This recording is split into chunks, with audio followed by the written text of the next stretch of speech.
Hey there, I'm Eternal and I'm an object show fan that has barely watched any object shows. We have to fix that. Let's play Object Catchup. Hello and welcome into Object Catchup, the series where we discuss object show episodes right after watching them. Whether they are new or old, famous or unknown, it doesn't matter. We will get to it all. Now, today we have one very main topic, which is, of course, BFDIA 23, which is going to close our 3-day romp into fully getting up to date with BFDIA, which was the biggest object show in general that I hadn't kept up with. So now I'm at BFDIA 22, and BFDIA 23 is just on the horizon for me because I'm currently recording this before BFDIA 23 releases, so that way I can just, work around time and work around watching the stuff that you will see after the BFDIA 23 section will be recorded before BFDIA 23 actually releases, right? Including this intro. So this intro is before BFDIA 23. You will see the BFDIA 23 section, and then you will be looking at me back in the past, reviewing a couple of other things, all right? So, BFDI 23, I think, is presumably over 50 minutes long. It is considered the longest BFDI episode ever, as they said in the teaser trailer. I think somebody in feeders asked how long it was, and it's about 53 minutes. I don't know. The people in the feeders already watched it, so they know how long it is, but I haven't actually been spoiled really at all. I think I saw a book, but I mean, I don't like, I mean, I knew there was going to be book in the episode, so it's not exactly a surprising little detail. So yeah, basically what is going to be happening is BFDIA 23. I can't, of course, tell you much about it because it hasn't released yet as of the time. It is called Shattered, if I'm not mistaken, which is interesting. So the only thing I'm going to do is I am going to send you over to future me that has watched BFDIA 23. You'll have, I'm sure, an extremely long section discussing it, and then you'll be returning to the past to watch some keep-ups. All right. Good luck. Hello and welcome to me talking about BFDIA 23. I have literally just finished watching it. It's about an hour since the episode released because, of course, the episode is 1 hour long, which is absolutely crazy. It is by quite a bit the longest episode we have talked about in the catch-up yet. I think the next longest was Teapot 20, about 43 minutes. And then there were a couple other ones that were definitely on the longer scale. I know, like Animatic Battle 1, for example, is 41 minutes long and all that stuff, right? However, we have not faced a 1 hour long episode yet. That was not the thing that we had faced until right now, this very moment where we have to talk for I mean, I'm gonna talk about everything, so that we have ourselves an absolutely monstrous little BFDIA 23 discussion as this episode, the final challenge of BFDIA. Just to understand, I got in early. I mean, this episode had like what 34 views when I when I originally clicked it. I'll probably have I might post a community post on it, but eventually, yeah, it's shattered. So let's start let's start at the beginning. I don't even remember the beginning. It's been so long. Apparently, by the way, I think the theatrical cut of this was like what 53 minutes because apparently this has some exclusive scenes. I can imagine what a couple of them might be. I don't know what a bunch of others might be, to be honest, because there's a couple that felt like they were a little bit extended so that we reached the hour. But other than that, I'm not 100% sure what the additional scenes that caused like 5 whole minutes of content, because this episode, it was pretty jam-packed. So we started with Woody.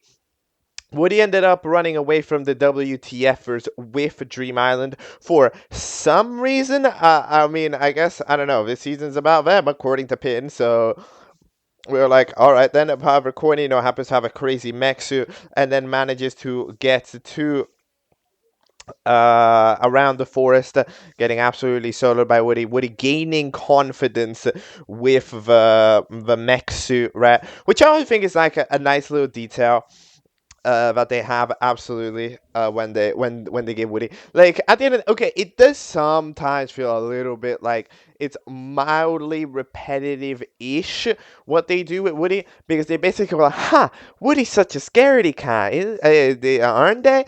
And then we have an episode where it's like, oh, now Woody's all super powerful and strong, and the joke is that they're super powerful and strong now because they're confident with the mech suit. But it's like, yeah, they technically started to already do that in BFB though. Woody, getting more for real, actually starting to say sentences and shit.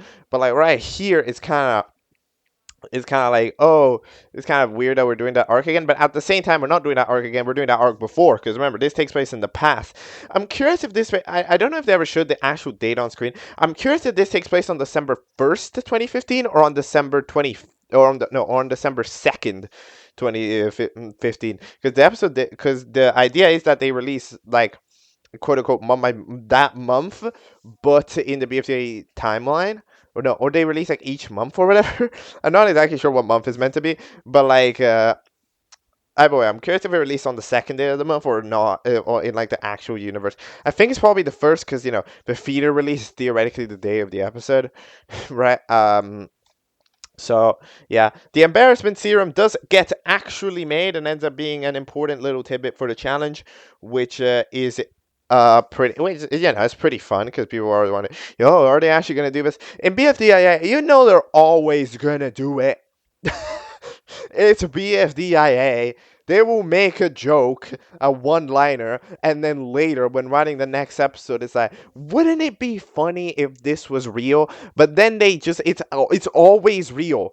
And it always is. They're always correct. They do random gag, and then in the next episode, they're like, yo, what if this gag was real? And it's like, yeah, I mean, it is. So it is funny. So I agree.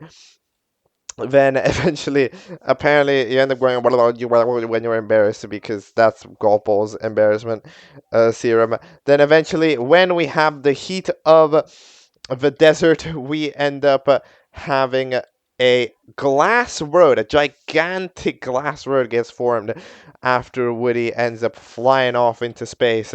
So no one is having a worse day than us.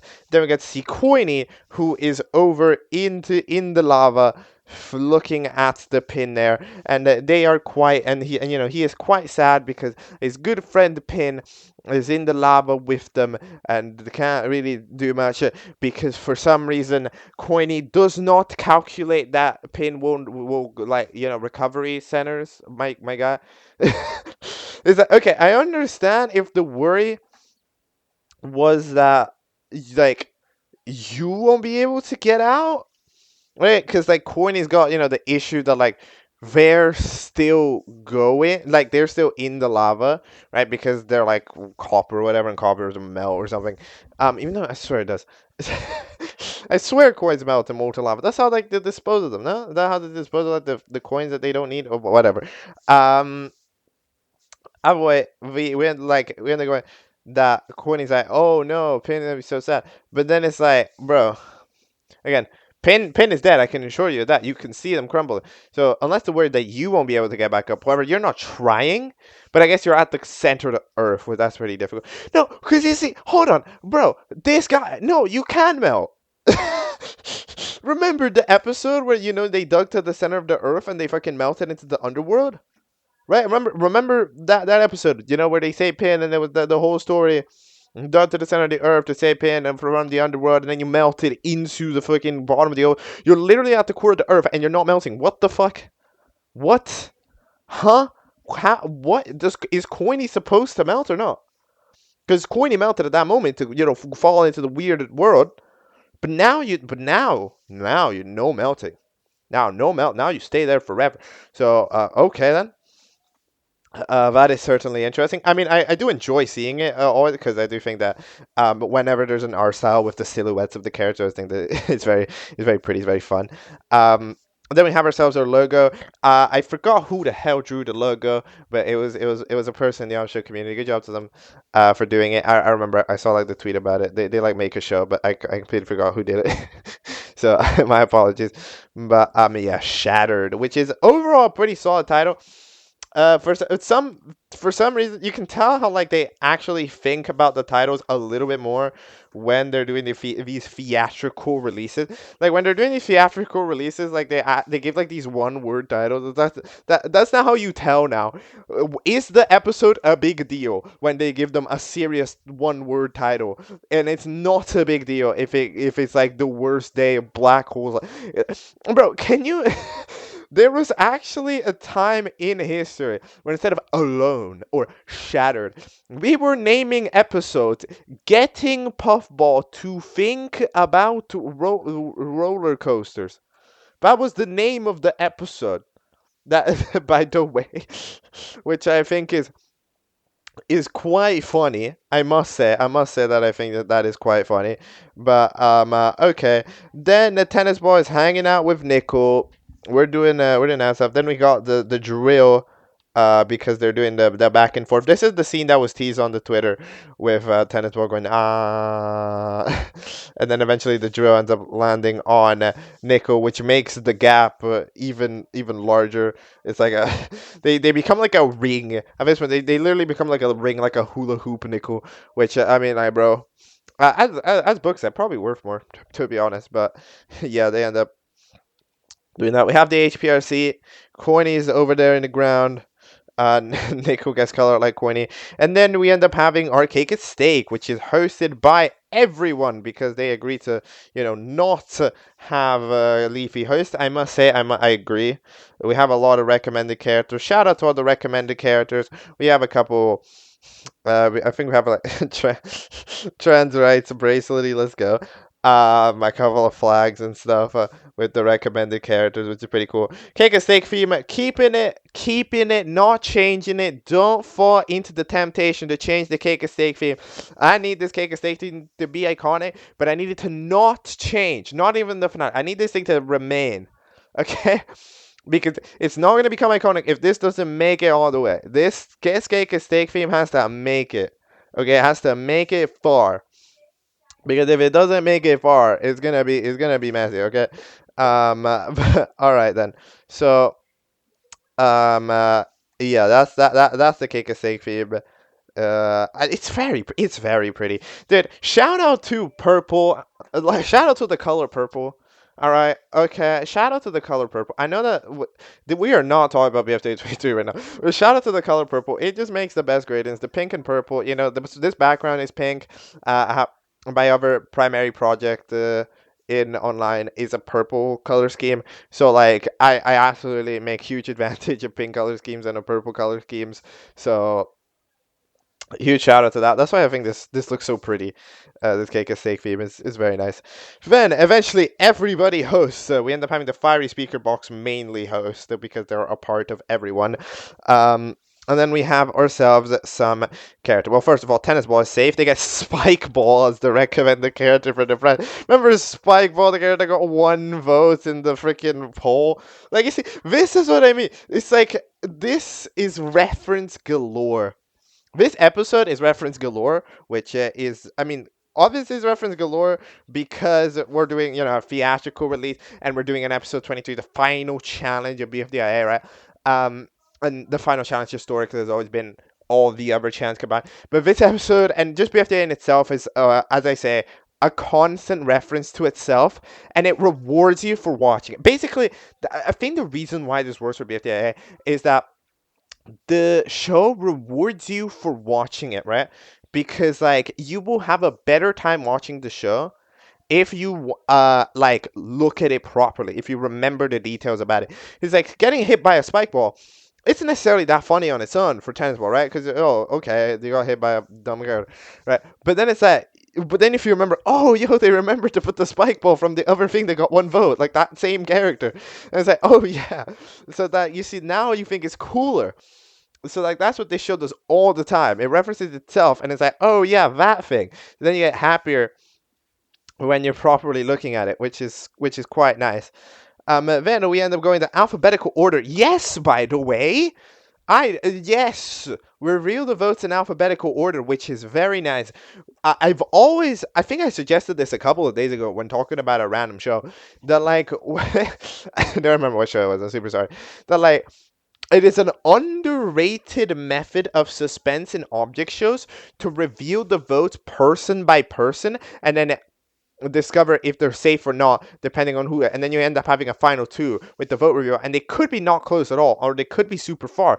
But it doesn't matter. That suspense is made anyways, right? Rather than having to reveal it point by point. So I think that's cool. I just think that's sick. That they actually did that. Book ends up having an incredible. They end up having 18,329 votes, which is sounds like a decent chunk until Corny ends up getting 27,000, which is quite a lot more. Like Book still got a relatively nice and healthy little chunk of votes. However, yeah, Corny ends up getting way more. And then eventually we get to find out how many votes Nito got. Nito ends up getting 26,557. You know what? I did not see that coming. Corny gets eliminated, which I did predict, but I thought it was Corny and Book. Nito being this, like, on the hate, I wasn't expecting it. I wasn't expecting Nico to get that many votes. No, Nico. Oh my god. Nito. They have similar names, but they're not that similar. They're not that similar. I don't know what I'm doing. And Nito, I wasn't expecting Nito to get that many, but like I'm correct that Corny got out. Like you just kind of gotta. After BFDI 22, it's like how do you not, right? But like, yeah, Nito didn't really do anything that poor in the episode, right? Which is why I'm like, damn, like really? But well, okay. We end up having Corny eliminated, which of course they can't get properly eliminated because they end up cooked. Then we have Nico, which is eliminated. So yeah, apparently the biggest slapper wins the game as of that time frame. True, because Fiery was the biggest slapper in BFDI, and they won. And BFDIA they also do that. I mean, I guess Flower slaps quite a bit in BFB, right? I mean, they don't slap that much, but they do still slap. Like Flower doesn't restrain from a good old slapping. So if you are a slapper character, you do usually have some pretty decent odds of winning. To be fair. Then the prize ends up going to Book by quite how much? 77,074. These were way closer, but they always are. Book ends up getting the prize. Good job, Book. Book, you see, by just kind of ends up being like that force for good. And like, yo, I ain't really doing shit. I'm here for vibes. I'm here for the power of friendship, right? Free Smart ain't here anymore to be kind of because Free Smart isn't around anymore to be pestering to others. So Book, as like the more nice member of Free Smart, just kind of ends up being like, hey, I am nice. Thumbs up emoji. So Book ends up getting by, and that's why I think Book currently gives me heavy vibes of winning. Just heavy vibes of winning. I said it in the previous episode. Yesterday, that my winner prediction was Book. If Book survived this elimination, Book survived this elimination handily. I think Book's winning. I don't know how Book does it. Like, the only thing that I have worried is that Book did win the last challenge, right? So usually, I feel like you don't win the second to last challenge and then win the show, right? I feel like that doesn't usually happen. I don't know why. It's just a feeling that it doesn't happen that consistently. Like it happens. It doesn't happen. It doesn't happen that much. But okay. I don't know. We'll talk about winner predictions later. The prize ends up being whatever you want. So Book decides to choose the alphabet rather than anything useful. I mean, if the prize is anything you want, again, it's one of those technicality prizes where, like, you could literally ask, I want to win the show, and then boom, you have won. I mean, it's anything you want. You could have wished to eliminate tennis ball, and then you go eliminate. But we're talking about Book here. Book's the nice one, so yeah. Then our tactic, Ruby ends up deciding that to take the alphabet from the HPRC, which, I mean, it is the alphabet. That's true. That's true.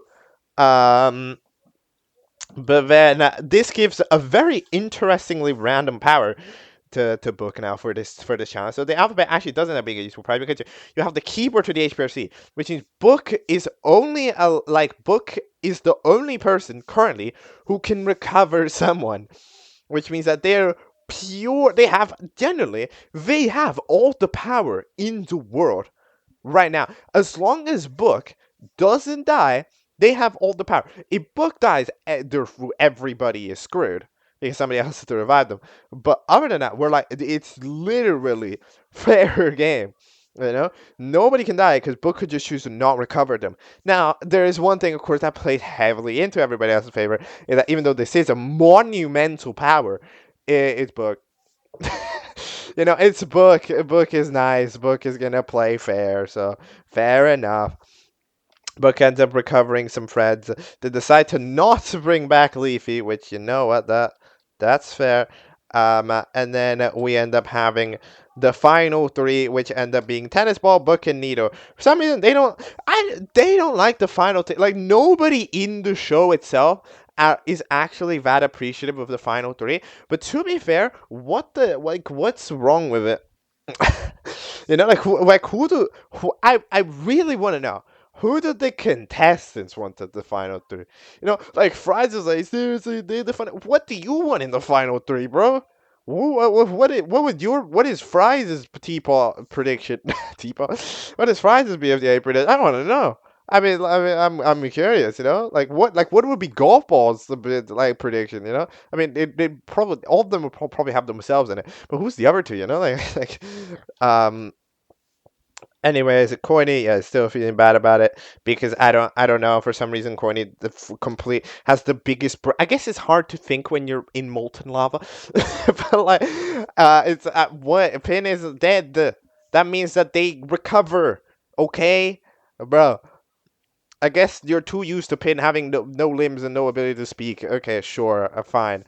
Then we have the final challenge wheel. Look at that. Perform heart surgery. Yes, they should do that. Then they all spin the wheel together. I'd like to take this specific scene over to discuss another thing because this episode has a lot of animation angles. Angles where it's like the camera feels like it's dynamic, right? Where it's over, the character is shadowed properly because they're looking down or up, right, in these camera conditions, and it's like that is something that this episode sees a lot, and you can see it a lot in stuff like Teapot 20 as well, because it gives it that cinematography, right? The thing that makes these episodes feel like cinema in a way. I don't mean like the meme, they feel like something that plays in a movie theater, is how cinematographically impressive it is, right? And these episodes, these animations do a heavy lifting and making an episode feel more authentic to a movie theater rather than how on average they, I guess, wouldn't with your average run of the mill episode, So that's all. That's all solid. I am gonna be very curious to see if they can actually pursue that within a certain every episode, can they keep these types of shots going when they're not making every episode a theatrical release? I don't know if they're planning to. They might make every episode a theatrical release. Currently tape-all episodes are going to be a big deal. BFDIA episodes are all going to be a big deal. 24 and 25, they're probably not going to be as long because there's no challenge to do, but they're still going to be big deal. So I don't know if they're. I don't think they're going to do theatrical releases. I hope if the next one they make is a double up. I really I hope that they get like a 2-in-1, like a BFDIA 24 into T-Pop 21 or whatever. The double, kind of like the split event. I guess they could do. No, they can't do that. No, never mind. I was gonna say the 1st January is coming up, and they did do that for the split event, but you can't make another BFDIA episode in a month. Okay, I realized that immediately. But I do think that it'd be a nice way for the feeder releases to go, because I do already. People were tired about this, but I think they're not necessarily tired about this having a theater release. They're just tired about this becoming the thing.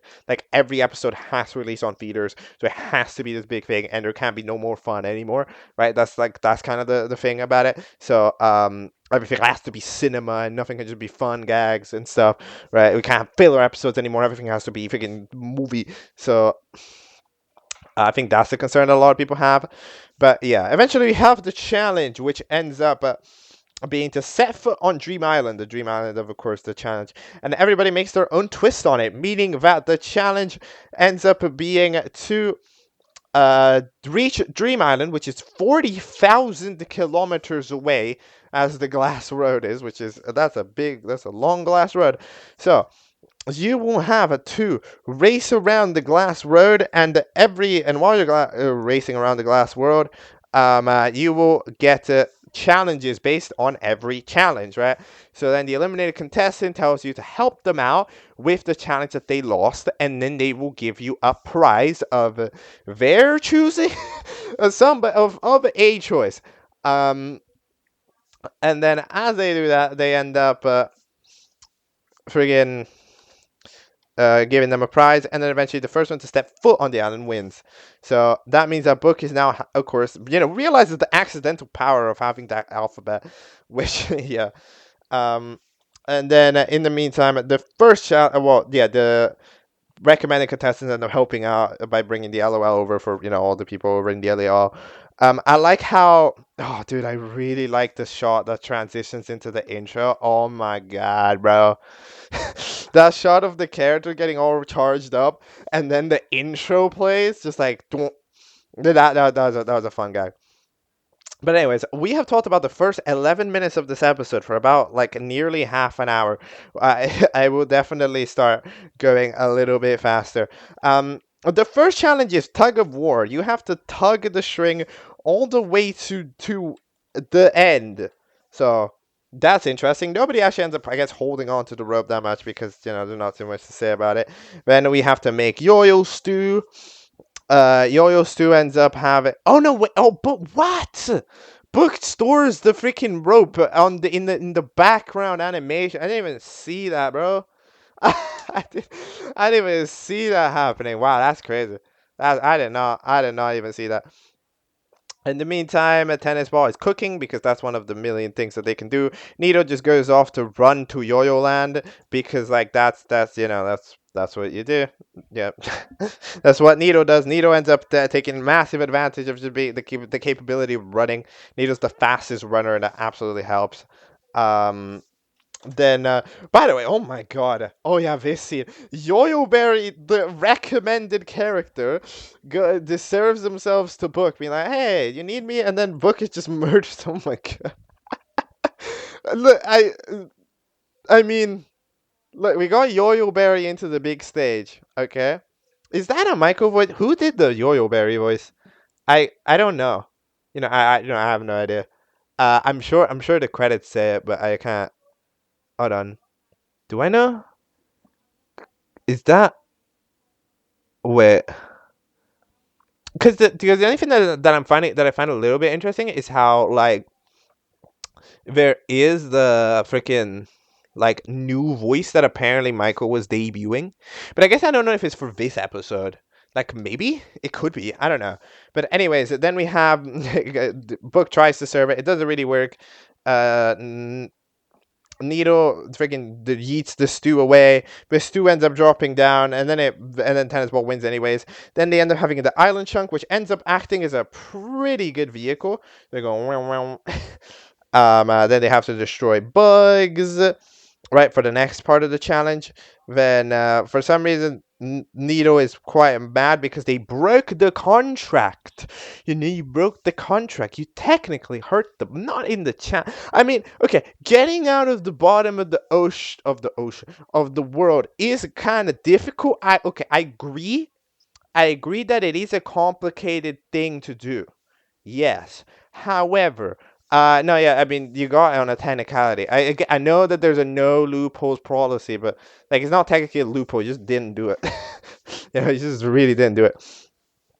Nito ends up also using her superior grabbing ability to just absolutely demolish the bugs, which, yep, that's what you do.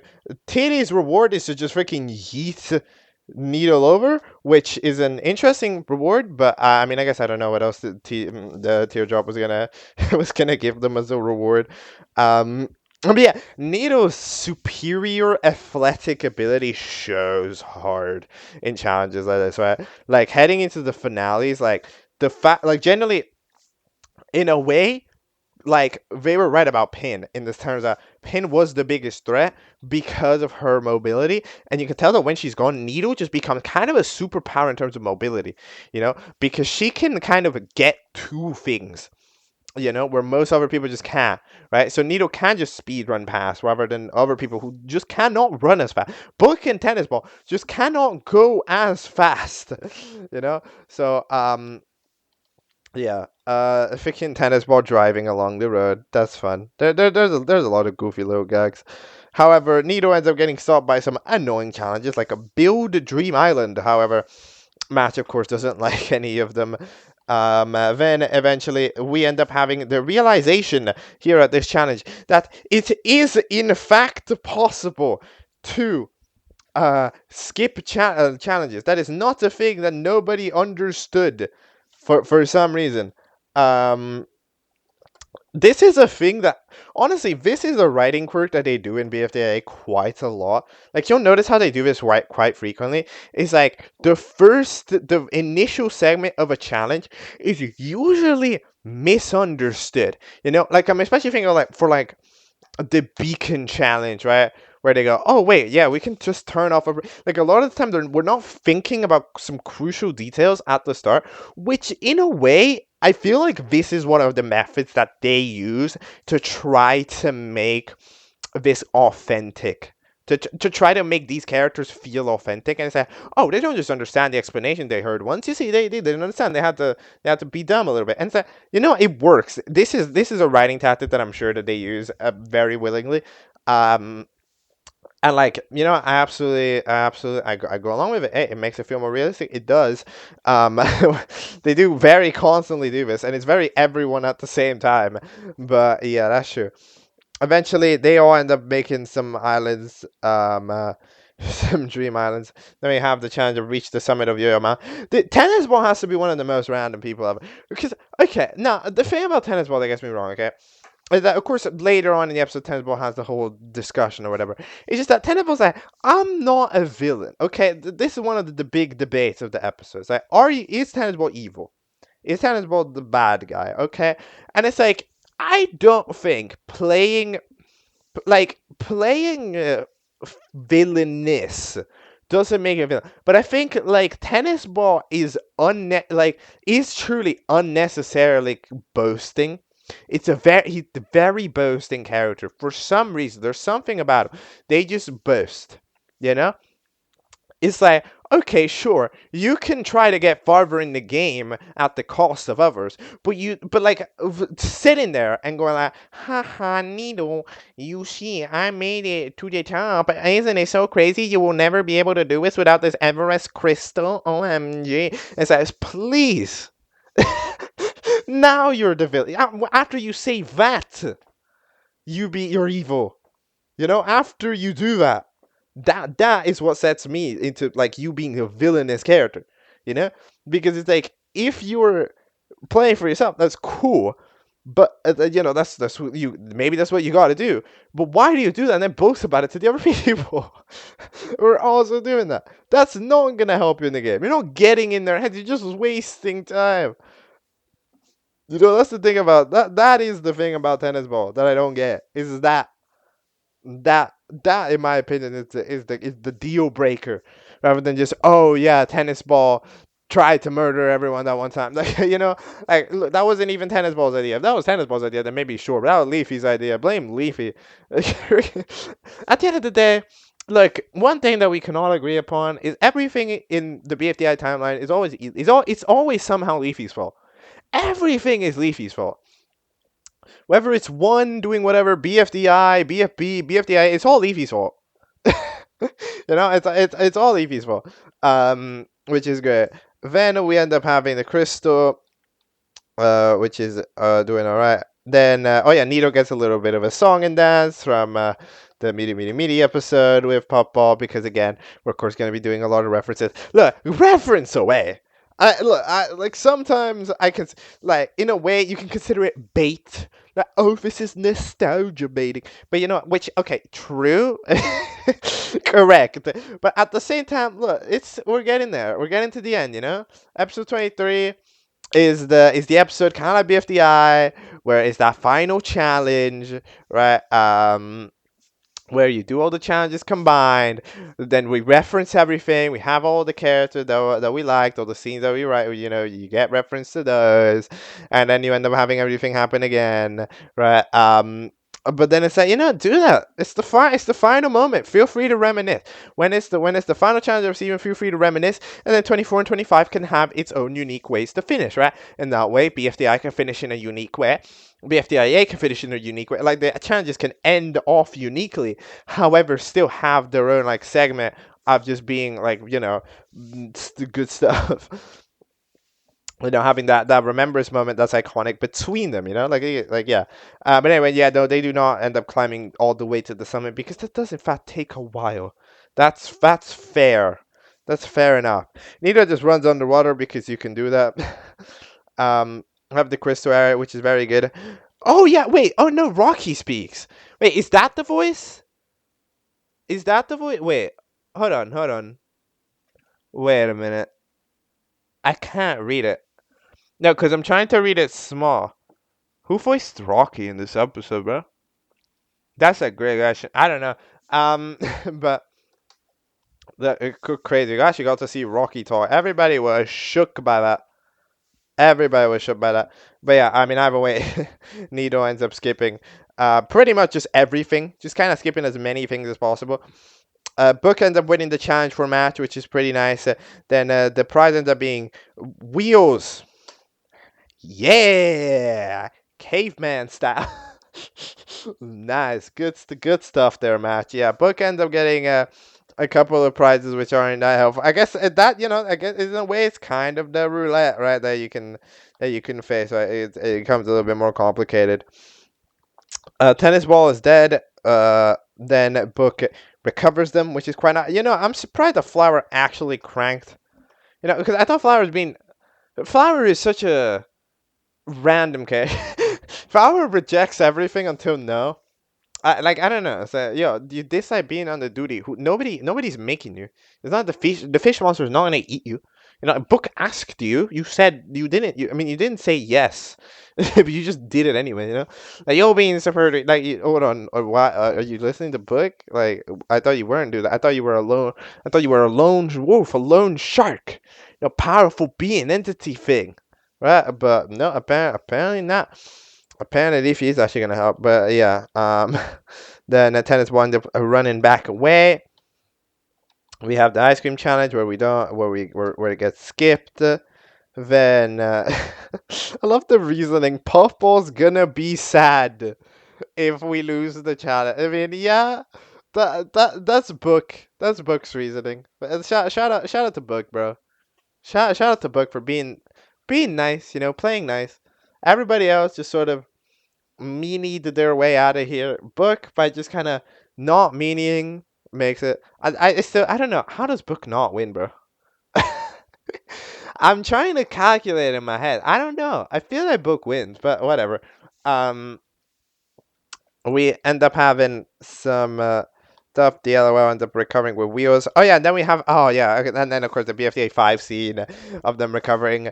Yet again, it's nostalgia baiting. I mean, especially considering BFDA 5 is so long ago. But do you know what I want to know? I want to know how they made this again. Because I refuse to believe they just had this in their hard drive for like I don't even know, like the 14 years since it was originally made. Did they have to like remake this program from scratch? That'd be crazy. Imagine they had to like recode it. They had to like recode the program, like so the entire process, so that they could generate these 3Ds again, which they did back in the day. I think for BFDA 6 as well. I think they originally did it, right? Like I wonder if if they did that. They might have, to be honest, but oh well. We end up having this scene ends up being very exciting. See, this is the scene that I don't think was in theaters. I don't think this was in theaters at full time. I don't know if it was. I don't know if it was, but this guy has to be the extra scene because it's so long. You know, like it's a 2 minute scene of the moment. Like this feels like them stretching out the episode to an hour a little bit. It's like, oh shit, we only made 54 minutes of content. Play the music, you know, like that's how, like that feels like them stalling it out a little bit. Compared to the theatrical. But other than that, I don't really know. Anyways, we have the cars end up getting heavily stupid because the road kind of difficult to make it past the road, which fair enough. Then a Puffball's prize. What the hell is Puffball's prize? It's a submarine, which is pretty important. It sounds like a good idea until they realize that you run faster than the submarine.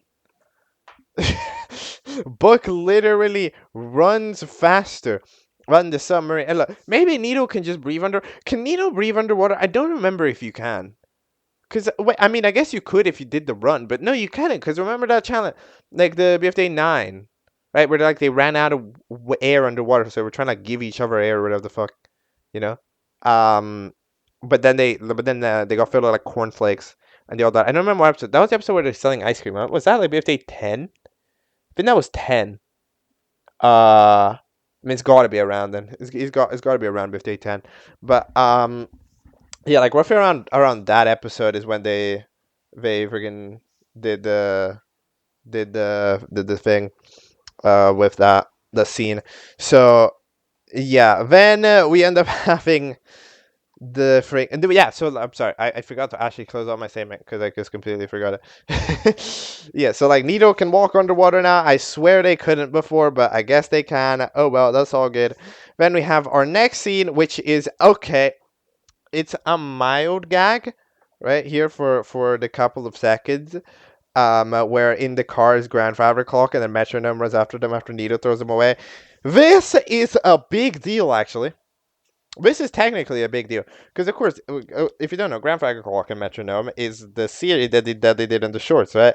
Which is GCAM, which is was one of the series which was originally thought of to be an interesting little detail because when it released, it was going to be it was the first BFDI, like the first Jack and Jellyfy object show to not be in the BFDI universe, right? That was the thing about it, right? That made it a lot more interesting, especially with that it wasn't set in the BFDI universe and it didn't seem to be focused on the BFDI characters. This officially puts them in the BFDI universe. Well, that's is that disappointing? I mean, it depends who you ask if that's disappointing or not. Because in a way, like Grandfather Clock Metronome, whether they have this cameo in BFDI 23 or they don't, I mean, it still remains the same thing. I don't know if GCAM videos are even getting worked on. But or if that was just entirely a one-time thing. However, it's like at the end of the day, that is a thing we thought it was unique. Nope, those two characters are officially now in the BFDI universe, which we now know. We have yet to Jack and Jellyfy has so far not escaped the BFDI timeline, which oh well. I mean, in my opinion, it's unfortunate. I think they should have, in my opinion, they should have stuck to having them completely outside the world, and then that way, if they wanted to build another timeline, they could have. But nope, Grandfather Clock and Metronome and BFDI. Oh well, that's okay. It's in my opinion it's unfortunate, but like it's a cameo. Who cares? It's kind of like how MePhone is technically a character that could have hosted BFDIA. It's like okay, just because you're here doesn't mean like we're sharing timelines, right? So like it's fine. Anyways, eventually Nito yet again because it decides to skip the challenges because who the hell wants to rip flowers petals off? Oh yeah, they end up having a back and forth of their original lines. Is it really that big of a deal? Yeah, that's true. There's a halfway point checkpoint which gets Book and the tennis ball to hurry the f up. They get them to hurry up, which you know what? That's fair. Then we end up getting to the fiery challenge. They end up splitting off to do that by building a loser chamber made out of crystals and trying to get a Rocky to sleep without building them a house, which is interesting. That the tennis ball, you misread the challenge, bro. Ain't no way you're misreading the challenge. What are you doing? I don't know what you are doing, but you are misreading the challenge. And in the meantime, Nito, for once, actually has to. It's in the path of the glass road to do a challenge. Basically, the embarrassment serum is locked away by people throwing bugs, and Nito, I guess, has to help. So, they will do that. But then, unfortunately, we have... Wait, who's poison? Oh, like, tons of characters. Like, random recommended character. I swear I saw a bobber. But, anyways, then we end up having Pineapple, which is nice. We have the cameo for Pineapple. If I'm not mistaken, Pineapple's voiced by Tomska. So that's always cool. I did see Tomska reply to one of the BFDI tweets from yesterday. That's why, because you're still around. Okay, yeah, cool. Then eventually Goldborg ends up getting hit by the poison ants, which means that now Nito eventually needs to get by without, because they can't do no much. However, eventually no, wait, Nito bails out out the window so that they don't necessarily progress via the building. However, there is that ladder thing that I said, well, sure, this is such a convenient ladder. If only somebody could have used it to climb the building. What does that text say? I can't read it. It's like mirrored, bro. Where? No, I can't read it. I cannot read it. So Nito's like, fine, I'll rip Flower's petals off so I could use a ladder to get to the top. So they end up doing that, which is gonna waste some significant amounts of time. Do Book and Fiery sound like? I mean, I guess they do. Yeah, that's true. Somehow, wait, hold on. Okay, now that I think about it, so Fiery ends up writing Leafy's name, okay, by typing random characters. But how do you do that? Wait, because isn't there no letter Y? Wait a minute. Wait, hold on. Yeah, no, there's no letter Y. How did you do that? How did you type Leafy in? Bro, this is a legendary gamer. Bro typed without the keyboard. Bro typed the letter that wasn't there. What? Is that meant to? Okay, look, I know how keyboards work. I know that if you rip out a key, the keycap still works, right? Like if you take out a key from your keyboard, the actual keyboard, like there's a spring there, right? And you can still press and it'll type out the character. But that's how it works in the, in the real life, like in the real world, the one that we're in. But I didn't think that's how it worked in the freaking recovery center, so you could have still recovered Leafy even if we ripped out the body, because I thought like that was what we were doing. But okay, Leafy eventually gets revived. For some reason, Leafy's not a fan of Bubble. I don't remember what. I'm sure there's a reason. In like BFDI free or whatever, but I don't remember, bro. But eventually, Leafy agrees to hang out with Bubble because Bubble is, just so excited. Leafy would rather not talk to Fiery again. This is one interesting thing. The way that they have to write these two is such an interesting way because they cannot have Leafy and Fiery get a proper reunification, quote unquote, because Fiery and Leafy go on to get a future reunification in BFB after kind of ignoring each other for quite a while, right? Which means that BFB, they still need to be on bad terms. However, they kind of, they want to they don't try to do stuff, but they kind of can't. It's kind of a little bit impossible in the way that they're currently dealing with it. So yeah, that is a little bit unfortunate for them, but it's interesting. Eventually they end up getting a double challenge, which ends up being a grapple and barf, which I guess that would make sense. We end up accidentally coloring the Eiffel Tower, which gives them soda. I don't know. It's yo-yo soda. I mean, is that yo-yo? It's like yo-yo. It's like yo-yo soda. I don't know if that would. I wonder if that makes you metal. I guess that could have been useful. Maybe. That could be a thing. That might work. So, yeah. And then eventually we end up having the trash compactor game. Tennis ball just cheats and it works. So fair enough to get anti-poison. then they end up heading into the next section after falling all the way down. Nito ends up getting Flower over by calling them, by not hating them, quote unquote, until they absolutely, of course, just rip the pedal out. Then we end up having the making ice cream, quote unquote, for Spongy. I'm kind of hovering over this middle of the episode. Okay, I've kind of talked for quite a bit. I mean, look, in the challenge portion is usually the one I talk about the least, anyways. So then the ice cream ends up. Oh yeah, because Ice Cube gets randomly yeeted by I think Flower, which means that they end up dropping into the ice cream of the other team. This is so unbelievably convenient when you say it out loud. I mean, oh my god, that is crazy. But then eventually, Needle, with Ice Cube not there, ends up just taking the ladder, because it's not like Ice Cube got to actually give the reward of revenge, quote unquote, right? So that's like all cool, to be honest. Okay, then Spongy, and Spongy's reward ends up being literally like himself. He is the reward. He has joined your party. Play the fanfare music from Deltarune. Spongy has joined the party. Dun dun dun dun dun dun dun dun dun dun. It's actually from Rose of Winters or whatever. But yeah, it's pretty nice. And of course the joke's that, well, Spongy is supposed to be useless, right? And Spongy proceeds to immediately be useful, which is quite nice. By blocking over the vehicles and causing a couple of plane crashes, but hey, Spongy was pretty useful, so that's cool. Ice Cube ends up getting recovered. Leafy immediately bails from this idea. Yeah, that makes sense. Then they end up using the anti-poison to help out the golf ball, and then yet again Spongy absolutely solos this pineapple, bro. Look at bro, just eats it and then sends it away. Oh my god. Oh my lord, bro. This fella is cooking. Spongy is the best prize. I don't know how bro does it. Spongy is the best prize in history. Okay. Then we end up coming in.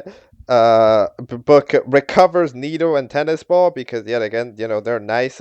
So Golf Ball's upset. Why do you work against yourself? Yeah, look, Book's nice. Like, it's so crazy to think. Like, really, Book could have just walked to the end right there. No, genuinely, they had anti-poison. Nobody was gonna recover them realistic. I don't know who could have recovered them. Nobody really, because you don't have the recovery machine. You could have given them anti-poison, I guess, but nobody else had anti-poison on them except I guess the person who gave out anti-poison as the prize, right? But I don't know why they would walk all the way over here. And so like, it's absolutely insane. Book could have actually just won. But it's just, yeah, I mean, it's power of friendship. Yeah. Sometimes the power of friendship wins. So you just gotta try the power of friendship. Book ends up getting embarrassment serumed. Then those other fellas. I don't remember who voiced the mirror, but I swear it was another celebrity appearance. It was because I swear the name was part of the feature in the title, but I don't remember who voiced this mirror. But I think those two were also celebrity appearances, so that's kind of interesting. Then we got ourselves, oh yeah, the tennis ball and golf ball argument as best buds, because golf ball is like, no, you don't deserve to win, because they didn't, because they considered tennis ball to be the villain. You have resorted to being a villain to try to win this game. I don't want you to win for me. I want you to win for me by inventing shit, not by being mean and a meanie. Ayo. And okay, this argument is like, yeah, okay, I can like see it, because it is true that tennis ball has definitely been playing more mean in terms of doing that. Like, Tennis was a very tactical player, basically, right? Well, golf ball is like a tactical problem solver, where like they try to problem solve the challenge. um Tennis ball is more of a tactic, is more of a, like, how do you say this? I do not know how to say this. Is more just a tactician in terms of, I will do what it takes to win, right? They try to figure out how to win golf ball tries to figure out how to solve the challenge, right? That's the primary distinction between how tennis ball's tactics works and how golf ball's tactics works. Tennis ball will do any tactic as long as it achieves the outcome. Golf ball is trying to find the best way to solve the outcome, right? So that's where they differ. And that's why, like, tennis ball, despite the fact that tennis ball still invents a shit ton of stuff. I mean, just a couple of episodes ago in, like, BFDIA 20, right? Tennis ball literally built a rocket for free because, like, I don't know, I gotta go to the moon, I'll build a rocket. So they have been inventing stuff, right? Just how in the freaking immunity tag challenge, right? You invented the barrier for the obelisk. It didn't work, but you did invent it, right? So tennis ball is making stuff. It's not a tennis ball like, it's not a golf ball like, you've stopped making stuff. It's like, you made stuff, but that's not the only thing that you're doing, right? So basically, golf ball just wants tennis ball to be golf ball too. That's, if you think about it, that is the most golf ball thing that you could possibly imagine. So yeah, that's kind of valid.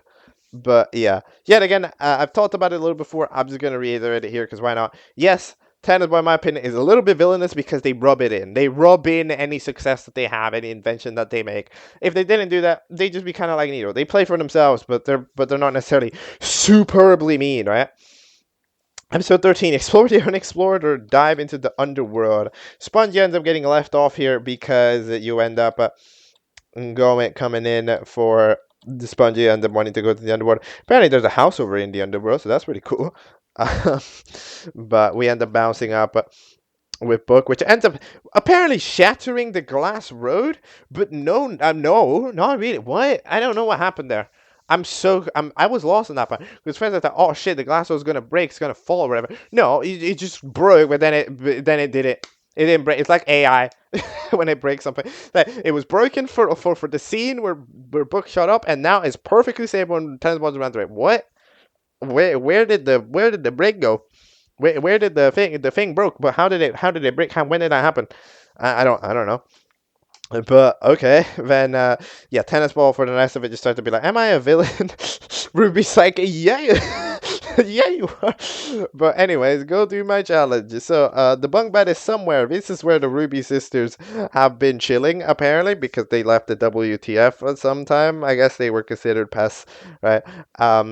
So then everybody agrees to go look for it because the swap token ends up being the prize from Ruby, which means that it is worth it to get. So the swap token, of course, doesn't swap teams, because what does that mean?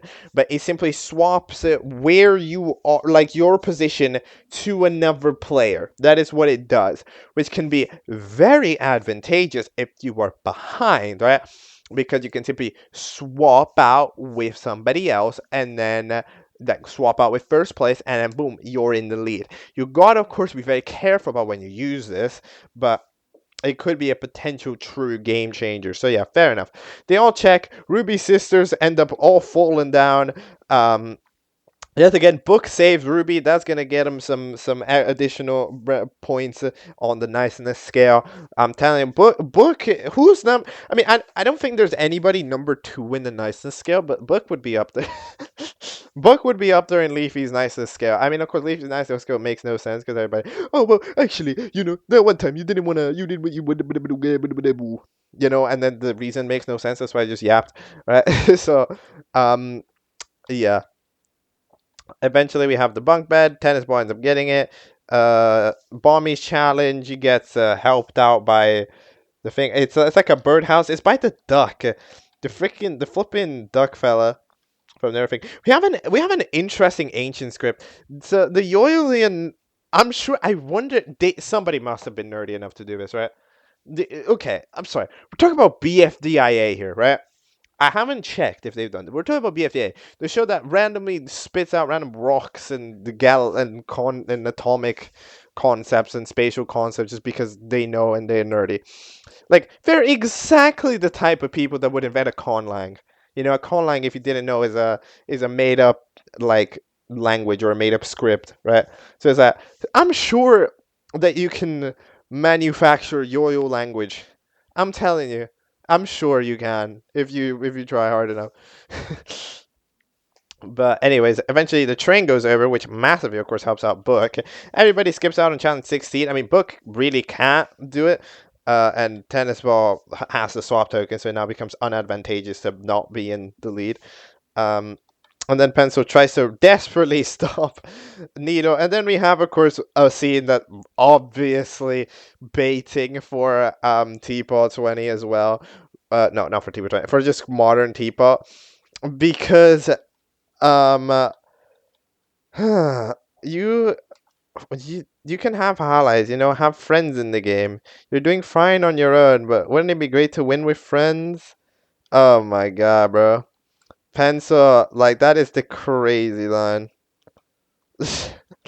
Like that is the crazy line because of course Tipo Pencil pushes everybody away and decides to go entirely on their own to the point where they win but while staying alone. So obviously this is the callback. It's weird because it's not a callback, it's a call forward. They're calling it to forward. This is before that happened, which is so I don't dude, it's a writing mind screw, absolutely. I So few people from now, like, I really wonder if this scene works, because of course for us here we'll watch T-Ball 20. I say, oh yeah, but like it'd be so interesting to see the other perspective from it, because it's so rare to see somebody that just actually just straight up watched it from BFDI right now and has it like properly shown and filmed, right? Where it's like, imagine, bro, when BFDI ends or something, like, does this scene actually like impact their perception of the teapot pencil later for somebody who has watched them in the proper chronological order of the episodes? I don't know, but maybe not. It's not something that we know. Us who watches the episode in the release order, we can't have that feeling of looking at this line, being fine with it, then looking at Teapot and going, oh shit, right?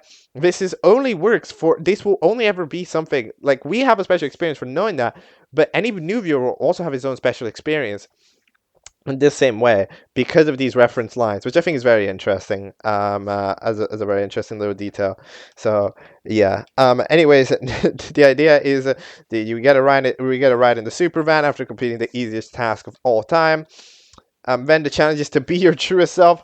Book doesn't want to help Nico, but of course Book is gonna help Nico. Come on, bro. Book is the nicest character ever invented. Nico ends up having many suspicions. No, not many suspicions. Many, ways of making the task harder for Book on accident, because it's Nico. Nico is kind of clumsy, as in the elements are really working against Nico majority of the time. So yeah, if I'm not mistaken, yeah, the Free Smart Super Van gets divided in half by Tennis Ball, which is kind of mean. Fries ends up doing it. The Needle gets an absolutely crazy leap off of a butcher knife to make it past anyways. Bro, I'm telling you, Needle's athletic ability is super strong. I mean, everybody knows the Needle's athletic ability is super strong, but like it's only in a chance of this where you can truly realize how much you can actually do. It's truly so much stuff. Collect items, which you have to be with Pin. Pin agrees to collect items, proceeds to do nothing, just run away with the basket and do anything. Don't you remember? Everything is an item. They literally counted air as an item, and spit as an item, and dirt as an item, and each glass shard probably counts as an item. And say, you didn't try? You didn't even put the glass shard that's literally right there on the floor the entire like literally 1 million of them? Like, what were you looking for? Needle, come on, you're like smart, but you lost all IQ points at that moment. Like, what? Just put the glass shards in the thing. But okay then. Um, the challenge ends up being to turn on. Apparently, the prize from golf ball was, I don't know, like a pair of tweezers. So yeah, eventually Book ends up running away with it. Then oh yeah, the 10 items end up being collected. See what I mean? Like, there were not 10 items collected in that basket by the rule set of that own challenge. There's no way. Because we saw, like, I mean, you can literally look at the way that at the items in there. There's two forks. Boom. There's 2 forks, probably a couple. I see a spork and a spoon, right? So that maybe will be 5 items, but like there are no way that 10 unique utensils were put in that basket. It's just not true. It's just not true. It just didn't happen, right? Which means that that means that 10 any items count, and there's freaking 400 shards on the floor, and Needle spent all this time running around, bro. What are you doing? Whatever, bro. That was a throw in my opinion. That was a heavy throw. But then we have challenge 20, which is to sell those items. So yeah, that makes sense. Then Tennis Ball eventually has the idea of lighting up the beacon using the fellas. It ends up being Yellowface's beacon, which is unfortunate. But yeah. The yo-yo token ends up being given to them by Nico, who's now full again.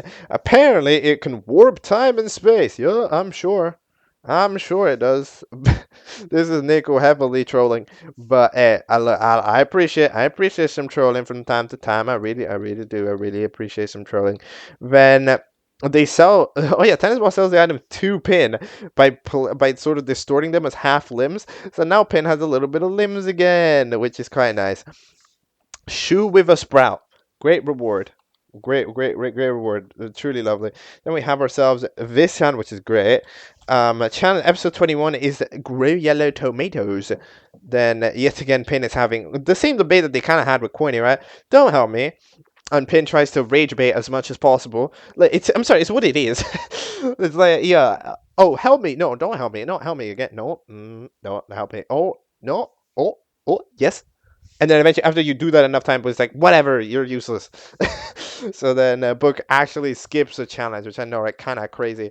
So we end up having it. The ocean fountains, yet again, look very pretty. However, they look purple, so of course they have the best gradient cheat code. Yeah, you finally made a good choice. Tennis Ball ends up growing some yellow tomatoes in case the prize is good. Then Nico, acting as Coiny, ends up trying to be Leafy with them. Book eventually helps out, ends up having a couple of issues on the way.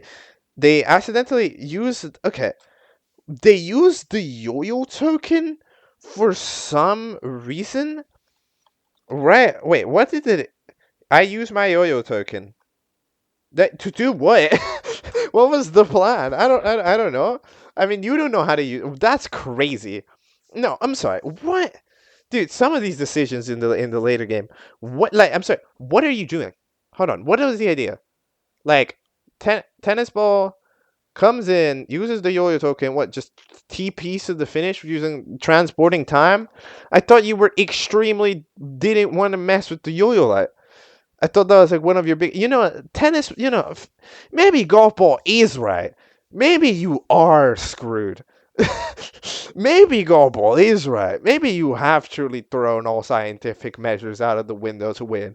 You know what? Golf ball's right. Screw tennis ball. L tennis ball. Whatever, bro. Nah, not available. What was the plan? Ain't no way we're actually on the Hughes. Again, it turns out to be wrong because Nick lied and actually makes you metal. With the metal breaks the glass apparently, so nearly all of the road ends up getting off. Book is just tired of Pin. Unlike how Book, says what we're all thinking. Proceeds to get the flag to the new place. Then eventually, the flag is yeeted all the way down there to the volcano, which is apparently a volcano that goes all the way to the core of the earth. And then we have a drill that doesn't count. Book gets glue. Then they end up going all the way towards the end. Oh yeah, it ends up just being a run around. Then, they're all going upwards towards the end where there is Woody with it. And the final challenge, or I guess the challenge of BFDI 23 itself, ends up being to, of course, win against Woody. Defeat Woody, stop Woody, which they end up doing. The swap token ends up rolling all the way down to swap it. The swap token drops all the way down to Nico, who accidentally wishes the swap token swap with Coiny. Then Coiny ends up swapping out after seeing the flag is Book, and then ends up getting back up there, and then gets super mad at Book for some reason, because yet again, somehow, Coiny has not clocked that Pin would not survive in molten lava. Can you please? Okay, I understand that you went to the core of the earth, to the underworld to get Pin. Okay, sure. Sure, you did that, but that was below the roar, not literally at the court. That was below it.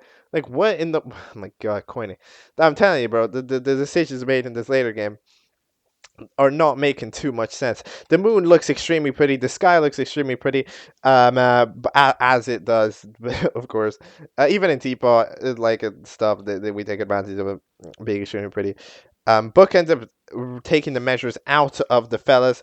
Book tries to measure with Woody, but Woody now just kind of launches them a rocket. Remember, Woody now doesn't have the mech suit anymore, so they just end up, wow, and then they fall down.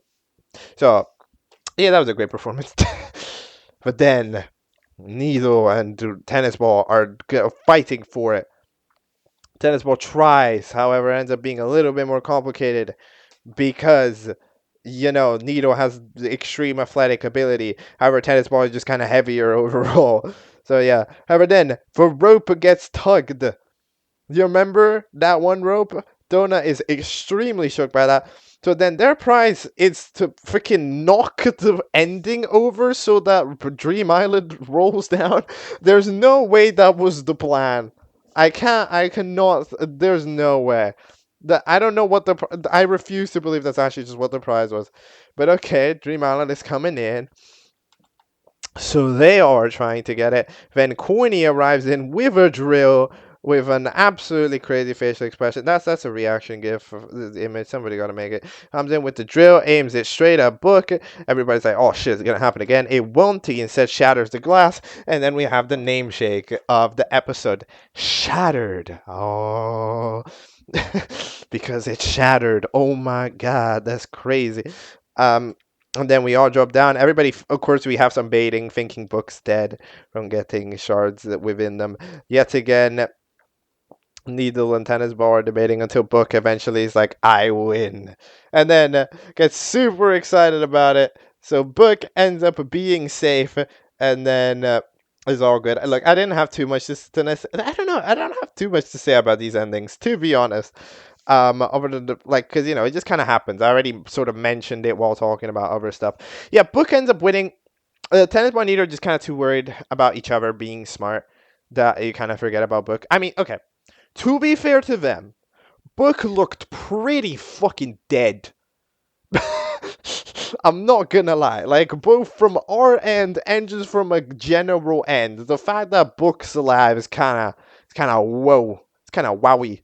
You know, that's kind of surprising. So I can absolutely respect in this case that they thought that Book was dead, because I kind of thought so too. So that makes sense. Apparently, by the way, I read because I took a little break in the middle of it, that apparently one of the scenes that wasn't in the feeder release is the one where freaking Marker gets fucking stabbed. I forgot to mention the scene where Marker gets stabbed earlier. Like, nah, that's actually that's insanity, bro. That's actually crazy. Imagine, like, nah, the Marker fans getting hate, even the Marker fans getting cooked even in BFDIA, bro. Um. Anyhow, we end up having our elimination, Needle or Tennis Ball. Like for a prize, dislike for an elimination. I don't think we've ever had a prize and elimination combo. I think that's still not yet ever happened. But Book in this fucking bonus screen. Tennis Ball and Needle are so worried. Book was like, hey guys, what's good? Dude, I don't know. I feel like Book is on the route to winning still, in my opinion. Book is on the route to winning BFDIA. Something, of course, look, in the last episode, you never know what happened. In the fucking BFB, the second to last episode, they made Flower save the show from getting cancelled. So then it's like, okay, well then what the fuck, right? So you never know what BFDIA 24 is gonna throw out the window. But like, as of right now, Book is on the road to winning, in my opinion. Definitely, they're the nicest character. They represent BFDIA and its whimsy and its joy in a way that the other characters here kind of don't.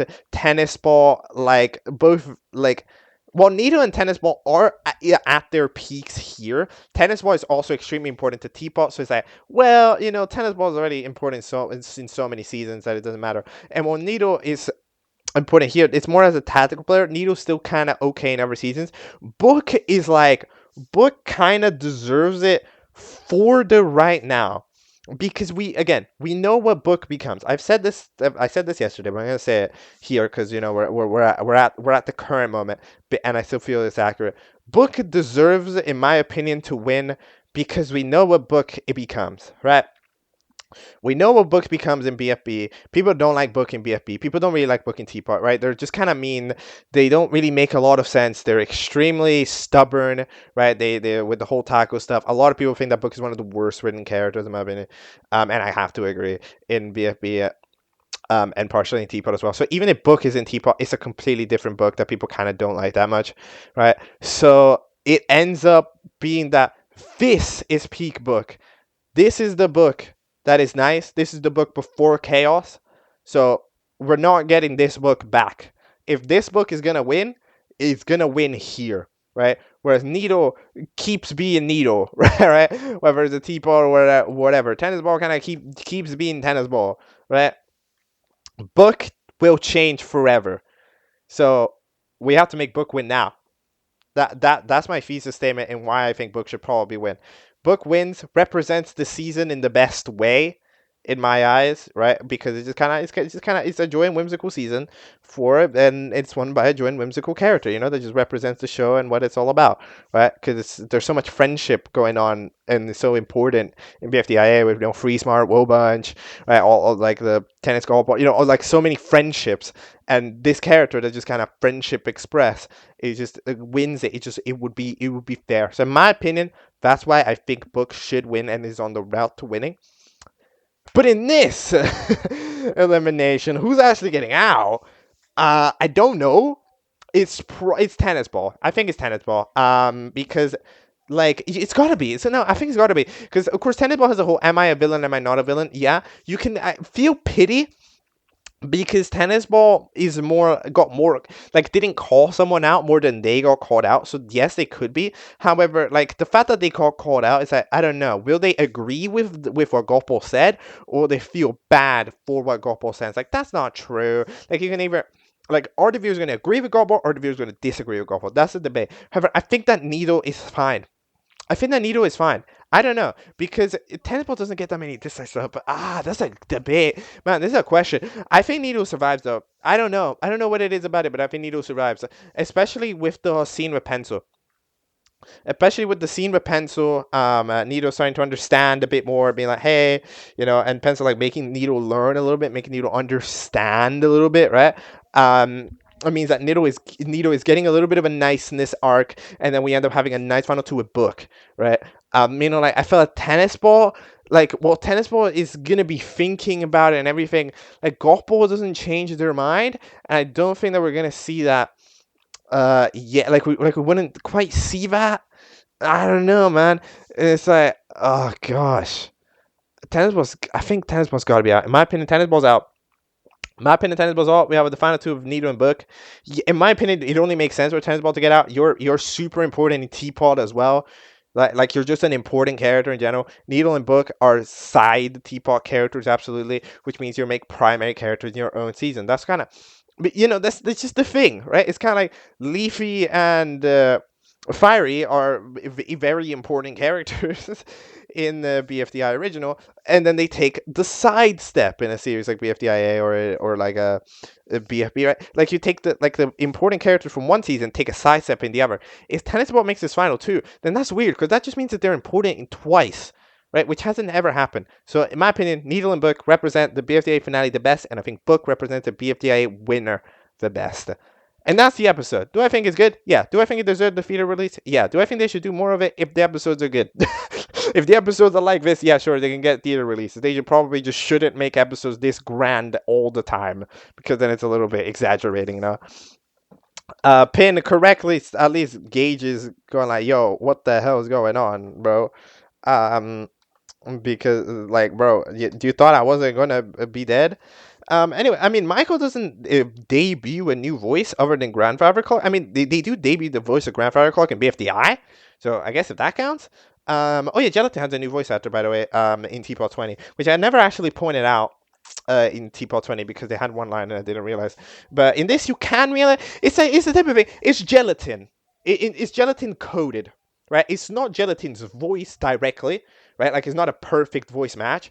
However, it's a gelatin coated voice to where if you're just listening to it and watching the episode, you go, yeah, okay, that's gelatin. If you go and actually think about it, right? Because it's like when I first saw the gelatin seed, I was like, okay, yeah, that's gelatin. But then after I paused and I was like, wait, that sound like gelatin? Because that's because I knew they got a new voice set. So that you'll notice immediately if you're actually thinking about gelatin's voice comparatively speaking. But if you're not, you might go like, oh, okay, yeah, sure. Kind of like that, basically. Um, but yeah, that is an episode. That is cool. I like how we get the entire map shown off. What is that? Hold on. Hold on, there's just text in the ground. What? I'm telling, it's fucking the fucking yo-yo alphabet, bro. But anyways, yeah, we got this entire map shown off. Oh, it's its location on the map because first of all, I mean the art is gorgeous, and this is just one of the things that BFDIA always does. Right? They always like to satisfy these nifty curiosities, like, yo, what does the entire map look like, and without having to segregate the episode, which is one thing that is always very appreciated. Somebody go make the yo-yo alphabet. Somebody go solve it. I'm sure it's already solved from like because I know they had like the train station episode with the wonders. I'm sure you could have solved it there, right? Because the text was already on the screen. But either way, I've talked about BFD 23 long enough. Those are my predictions. Those are my thoughts on everything that has happened, everything that I think of it. It's quite nice. This is, I think, definitively probably the longest segment I've done on any one individual thing because it's just so unbelievably long. Like, oh my god. But I had to talk what I had to talk. Thank you, BFDIA. It was worth it. And all right. Yeah, it was just it was good. I don't got to. Do I have other stuff to say about it? No, it was good. It was good. Episode is hashtag good chat. Let's go. Okay, I've already taught. I don't know why I'm trying to find more things to say. Okay, how about this? We're gonna go back to the past. All right. We're going to go back to the past. We're taking a look at some of the other episodes. We're keeping up with some of the other episodes from creators that we have had previously covered. All right. So I'm not sure exactly what I covered first. I don't actually remember. However, let's go back to the past before I've watched BFDI 23 and talked for this length of time. Yeah, the rest of the video will all be in the past. All right. Thank you.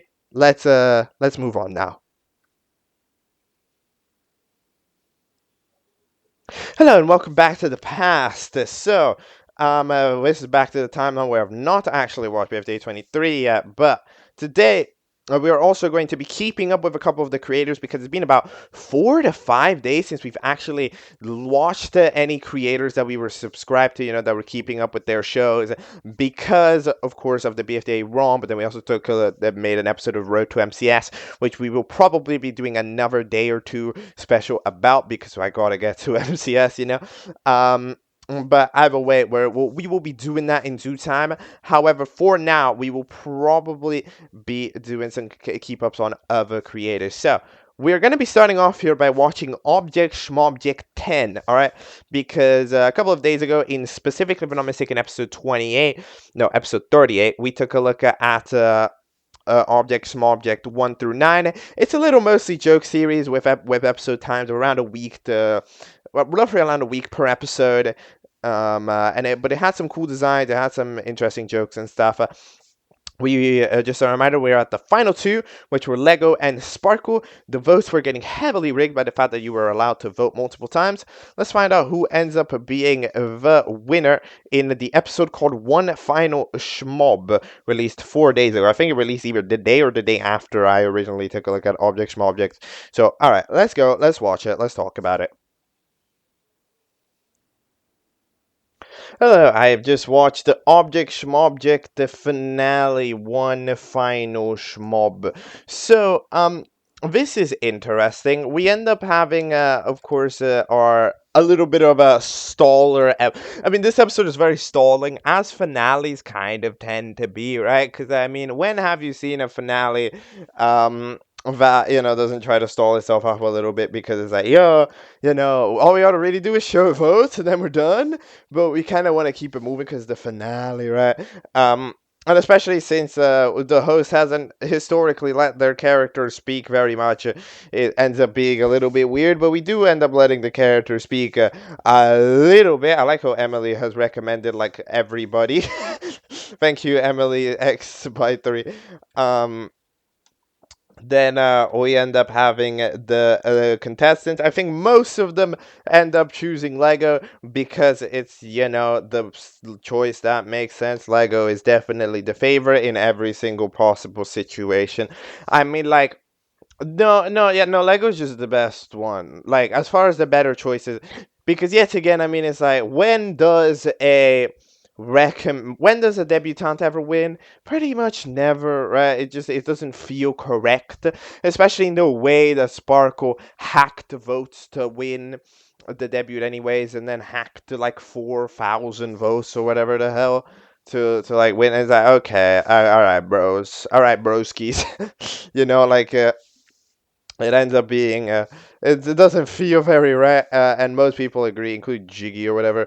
I don't know what Robert who wanted to vote. It was probably like but when we end up having our votes, which our finale votes end up not being too difficult, Lego ends up winning with 787 votes compared to Sparkle's 490. Now, of course, I'm just gonna point this out. That is still too many votes.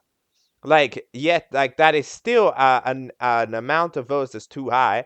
I mean, it's at least it's like mildly reasonable because the episode does have that amount of views. It does have like 1.1K, but that would imply that literally every single view voted. So I mean, like, we're still having a case, but I guess we chilled out a little bit from the 4,000 votes per person that we were getting the other episode. So the botters have relaxed. There was a relaxation. But I mean, good job, Lego. Lego absolutely deserved it. But just having a kind of cool design that's different, being kind of fun, looking whimsical, right? You end up kind of getting by in this show, which is nice. So Lego, along with Jiggy, ended up being correct. However, of course, Jiggy got sacrificed to the botters. Well, yeah. Then we end up having Lego winning the Shmobject, which is apparently like a weird gloop glorp alien. I don't think Lego's too excited about this. Then we immediately get sent into. Apparently, there's going to be a season 2, maybe, because as you can see, Jiggy ends up having a design rework with a new background, which I must say, okay, I mean, I'm definitely getting a certain vibe here. Then we have apparently new host pointed. I don't know if that's real, but they look like. Who do they look like? They look like a guy. But just for check, who's the host of Object Fool? I don't know. I don't know who the host of Object Fool is. Host Userin. What? Okay, but then we end up having an interesting thing because I mean, okay, I haven't watched Object Fool exactly, but this kind of is giving me a little bit of those vibes, right? You have a kind of not much environment, small little series, right, where not much is going on. It's short, it's kind of fun to a point, right? I kind of like Object Fool, but then it builds some audience, right? With just kind of being just fun, short, and then with that audience who now likes the characters and knows about them, you can bring the characters over to a show that's more genuine because you have built up a little bit of community. So you know that people are vibing with the characters. So now you can go take these characters out of joke show that takes 1 minute land into more real show, right? And then you can do an animatic battle. So like I absolutely see what the correlation is here. Do you see it like Object Fool kind of more jokey here, but has a bunch of the characters. This is the most jokey season, and then we eventually end up having a more for real show. This is what I'm expecting to happen. I'm expecting this to have kind of an animatic battle moment, in a way, or at least a pathway, to Seriosity. Then we end up having a new episode with these fellas with a season that's more proper Object Show-esque. That is what I'm expecting to happen here. Although, of course, it might very well not. We might very well have a little bit of a troll, but by seeing the whole new asset made for Jiggy for the sake of including a new art style, it ends up being. I end up very much so thinking that we might be having a proper season, which, you know what, I'd be excited because I do think that this cast is pretty solid in terms of possibilities within them. You know, a lot of them didn't really get to speak that much, but I do see a lot of potential ideas. A lot of them to get to speak about, especially when we consider that like so many of them like got shut up by bread. You know, the characters really weren't allowed to speak that much because we had one of those like kind of not necessarily obnoxious hosts, but you know, those hosts that are just like, but don't speak, but you know, like those hosts. So yeah, if that happens, I'd be excited for it. If it doesn't happen, I mean, it was a pretty fun season, although we did allow way too much voter rigging, because like what the hell, don't do that, don't allow voter rigging. Like, you allow people to rig the votes. It's like, what are you doing? That is, in my opinion, a 10 out of 10 monumental blunder. But other than that monumental blunder, the series is fun and good. So yeah, we'll be looking forward to anything else that happens. For now, that's all for Object Shmobject. Good job, Lego. Yay. Alright, the next episode that we're going to be taking a look at is everybody's favorite AOSBNRAOSBIAJOS. AOSBNRAOSBIAJOS is the hit series with the best name to say in the history of everything. Created by Dreamy Fiery. Last time we took a look at them, we had a McDonald's in the Pentagon themed episode where we had Himshi's be the only character safe by not going to the McDonald's in the Pentagon, while Diction, the debutante, and then Candle, the non-debutante, ended up being up for elimination. So this episode is 6A. Okay, it released at an incredibly fast turnaround time of 3 days, which is crazy. It is titled Genesis Ages. Let's watch it. Let's see what it's on about and how the hell it released so fast. Let's go.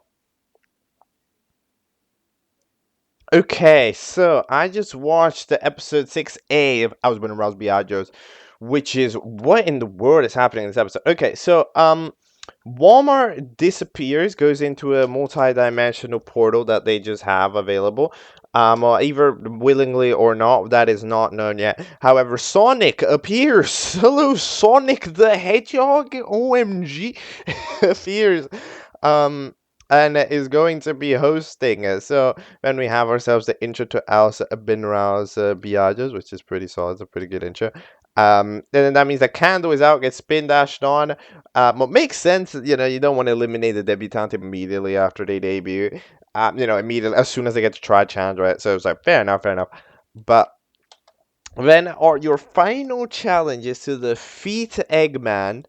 Okay, so then what we get is a 1 minute long, well, it's actually a 40-second long screen recording of an Eggman boss fight, right? Which is done very smoothly by whoever playing. I mean, I'm choosing to doubt that this was the creator who actually recorded this Eggman fight. We probably grabbed it off YouTube.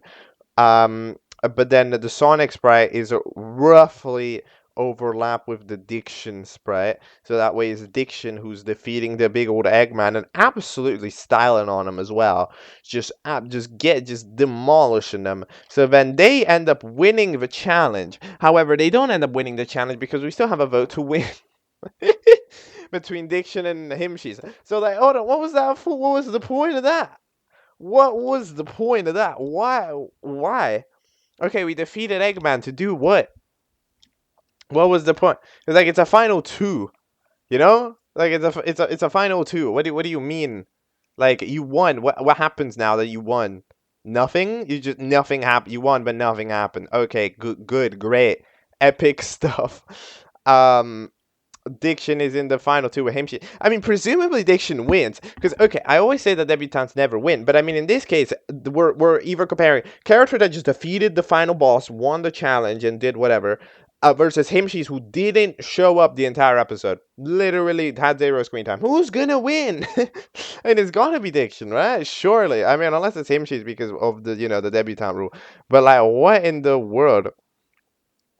I guess I mean I don't know who's gonna win, but bro, this is a crazy. What was the point of that challenge? You know what I would have personally found funny? I would have found it quite funny if they took a Sonic 2 boss. Like if they had taken a Sonic 2 boss that would have been kind of sick because Sonic 2 has like tails in it. So, and tails can get hits in. So that way they could have technically done a Sonic 2 thing where it's like you're showing you have Diction as Sonic and then him she's as Tails, right? Then if you want to make Diction win, like of course Sonic is gonna get more hits in, but at least Tails is there, right? Because like the part that feels weird about it is that, for example, Diction is the one defeating him. Where the hell is him she's? You know what is? Are they trying? Where are they? Right. So I would have taken a Sonic 2 boss video, so that way you could have put one on Diction and one on the Himshees, even if the Diction does better and wins, right? At least Himshees is there, which is the main thing that feels completely absent and weirded. But anyways, apparently Walmart is out in another universe. Yeah, exact. Whatever. How? I don't know why, where you are, but you're in another universe. Maybe it's the other show. No, no, we privated the other show. The first show that I took a look at, like CAS or whatever. Like I think we privated that one. So you can't be over there. I don't know where bro went. Um, it's interesting because we're doing the vote to win here, but but this is a 6A, which means that theoretically the 6B shouldn't have the winning vote in it, because if 6B had the winning vote in it, that would simply be episode 7. That would just be a new episode, right? Because we would have the results from this episode and that episode, which would divide them up into different episodes. So it'd be 6 here and 7 there. However, this is 6A, which implies that there's going to be a 6B, which won't feature the results of this poll. It's gonna like I guess we might get a Walmart full episode, which I don't mind. You know, we would get to find out a bit more about Walmart, our mysterious little host who has been very, very normal, has been very generic. You know, maybe we get to find out some things about Walmart. Hey, I want to find out more things about the hit character Walmart from AOSBNRAOSBIAJOS. But yeah, that's it. It's an episode that is kind of mostly pointless because we do a challenge that doesn't matter. We have a vote to win that I guess won't matter yet, and I don't know if and Walmart is in another universe. Don't know what that means. I guess we gotta wait for 6B. This is kind of what happens with episode A's, but yeah, I'm not 100% sure what's going on here. I guess we're gonna need to pause it. You know, we're gonna need to like pause our review here and eventually talk about it later when 6B eventually drops. But yeah, that was certainly one of the episodes of AOSBNRAOSBIAJOS of all time. Let's keep it moving. AOSBNRAOSBIAJOS, AOSBNRAOSBIAJOS, AOSBNRAOSBIAJOS, AOSBNRAOSBIAJOS. Okay, I filled in by AOSBNRAOSBIAJOS saying the name quota. Alright, now I can move on. Alright, the next show that we're going to be taking a look at is the first episode of GAGOS, also known as the Grow a Garden Object Show. It is created by G&B Prod, or GMB Productions, which is the new name of the creator of Sinister Showdown and BFM, both shows that we have taken a look at. This is episode 1, and as we take a look at all of this, of all of these shows, we will also be taking a look at this, of course, because I do not do favoritism. I look at it all. Yeah. Anyways, it is time to look at the GAGOS one called Plant, Plant, Plant. It is 1 minute long, released 3 days ago. Let's watch it. Okay, I just watched the first episode of Grow a Garden Object Show. So, I will preface this by saying I played a Grow Garden like twice. I mean, I kind of know how it goes. I don't think I really need to. I don't think Grow a Garden is a game with too much lore. Like, I don't think these plants have lore. I think every lore element here is gonna be made by the show itself. But anyways, we end up having here our host, which is, I think, the creator of Grow Garden. I forgot what your name was. It was like Jandel or something, right? Is that who you are? Yeah, you're Jandel. Which I'm definitely saying wrong. But yeah, you've made tons of Roblox games. This bro is AG when it comes to making popular games. They just build different. But they're the host, and they host a challenge which is to plant a sunflower seed. So not have it grow or anything. You literally do not any of that. You just have to put it in the ground, and it'll plant, and it'll be done. Okay, that's the challenge. It's one of the easiest challenges humanly possible. I mean, it's not exactly, there's no grass, which I guess could have been theoretically complicated, but the ground I guess acts as plantable soil. So fair enough. All of the contestants are different, you know, I guess plants from the Grow Garden. No, they're not plants. They're the freaking foods and stuff. Some of them that, of course, you plant from Grow a Garden. Indeed, we have a couple of characters. BC is like, the seed's taking forever. Do I have to water? No, wait, but you don't have to actually plant the sunflower. You just have to plant the sunflower seed and you're immediately safe. You see why it's kind of weird? Because it's like, okay, I guess it would be an important part of the challenge to grow your plant, but no, you actually don't have to grow the garden. You just have to plant it and you're apparently safe. Because, we saw one person plant it and immediately like, 7 people, 4 left. Um, the grape fella is for some reason mean. I think I don't really know what they say. You got to tell your plants doofus. What? I don't know what that means. I tried hearing that line like 3 times. I genuinely just don't know what it says. Then the grapefruit and the carrot are just waiting for something. I don't know what they're waiting for. I originally thought, oh, they're waiting for the sunflower to grow. But again, we're not. That's not what we're doing. Like that's not the challenge. The challenge is to just plant the sunflower seed. It's not to actually plant. It's not to actually grow a sunflower. Right? Those are different things at the end of the day. Right? It's kind of like if the challenge of serve boiled eggs is different to the challenge of like put an egg in water. Like the first challenge, right? So I don't really know. And then we have a character who loves characters, who loves characters. I love characters, who loves characters. They are also safe, I guess, but that makes sense. They do love characters. So grape, dragon fruit, and carrot are up for elimination. Who ends up getting eliminated here? I don't really know, but I'm gonna guess grape because they were mean. I mean, maybe it might have been obvious that you got to tell your plants. However, in this case, I don't know because the other fella, they were stupid because they were waiting for nothing to happen. I don't really know. I mean, I'm gonna say grape would get out because they showed the classic sign of being even remotely mean. But other than that, I have no idea. So that is the GAGOS one plant. They did indeed plant, and it was a grow a garden object show. So yeah, sure, why not? Let's go next. And then the next show that we're going to be taking a look at is from the one and only QuackerStacker. So QuackerStacker did BFDI or Battle for BBL Drizzy, if I'm not mistaken. A couple of weeks ago, we did full in-depth coverage of all of those episodes. It ended up, by the way, that the winner of that series was, I think, it was Gray, right? Yeah, if I'm not mistaken, it was Gray who ended up winning, despite not really caring. So fair enough. Good job on winning. Season 2, we have so far 2 episodes released, episode 0 and episode 1. We'll take a look at both. Episode 0 is titled, well, by the way, the show is called BFDI 2, but episode 0 is called Things Just Got a Lot More Freaky. If I'm not mistaken, last time I recommended the hit character Hack Jarlo. I'm curious if they got a spot, because that would be funny, I could envision it, being a hacker, but okay, nah, whatever. Anyways, let's watch episode 0. Things Just Got a Lot More Freaky. Let's go. Okay, so that is episode 0 of BFDI 2, where we introduce the 5 characters, basically the top 5 submissions that just immediately get a pass straight over into the show for just being pretty good submissions. And I have to agree with every single selection here. There are actually just 5 very solid character designs. Sunflower does look quite, I mean, I have seen certain like sunflower humanoid designs from like Plants vs Zombies, sunflower, like it's sunflower from like Garden Warfare or whatever. I swear sometimes they've had a hat, but anyways, it's like in general, it's a cool design. It's certainly enjoyable. I like how some you can like act those top like petals out as ears. Yarn is also a very smart character because it's like a single string of yarn, so they can like kind of shape however the hell they want. They just shape themselves out their body. That is an extremely smart little character design. Then we've got Grape Vogue. I don't wait. What did you say? Grape something. Vago. Oh, Vago. I don't know what that is, but I guess that's like a soda. But they look extremely sick. Purple is one of the best gradients, so of course we will be taking those.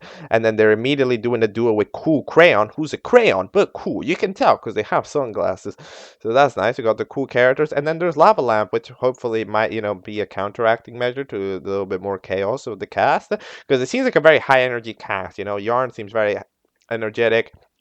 the crayon and the purple Vago, and the gray Vago seem to be kind of cool, badass characters that are going to be loud. So hopefully we can have the lava lamp, who's known to be a little bit more relaxing, usually lava lamps, right? Maybe they can help calm us down a little bit. The sunflower maybe can also calm us down a little bit. So hopefully we can do that. And then we end up having ourselves a couple of characters to vote for to join the show. We have got AK-47.jpg. I'm sorry, ain't no way that Hack Jarlo doesn't make it. Hacker Big Man Hack Jarlo don't make it, but AK-47.jpgy makes it. Okay, but all right. Then we have Flakes by Evan Matos, which is pretty solid. Got old Roblox picture. Poland Ball, which no, Poland Bomb. Oh, okay, Poland Bomb. Penny, which is, yep, it's a penny. Target Block, and then we have Candy's Apple. Presumably, the joining might be AK-47 or JPEGgy because they're the first one in there. You know, they're just the first one on the list, and usually that's who debuts. However, I would be a fan of the Poland Bomb because you can do some quick, easy writing with that, right? And this show is very short, so you can do that. Or possibly the target block, because I just think they look pretty nice. So yeah. I've already talked about this episode for probably too long. Let's get to BFBD 2.1. We didn't actually start. Let's go. Alright, and that is BFBD 2.1, which is going to be always a confused title to say. Every single time, it'd be a little bit weird, because I'm going to need to say BFBD 2.2 next. Like, what?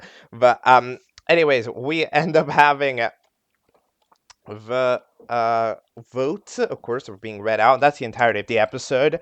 We end up having a total of 22 votes, which is, you know what, that's pretty good, because, yeah, BFBD 2.0, and they're getting 128 views, which is pretty nice. I think that's the most for BFBD episode just in general. Yeah, so, you know, fair enough. It did pretty well for itself.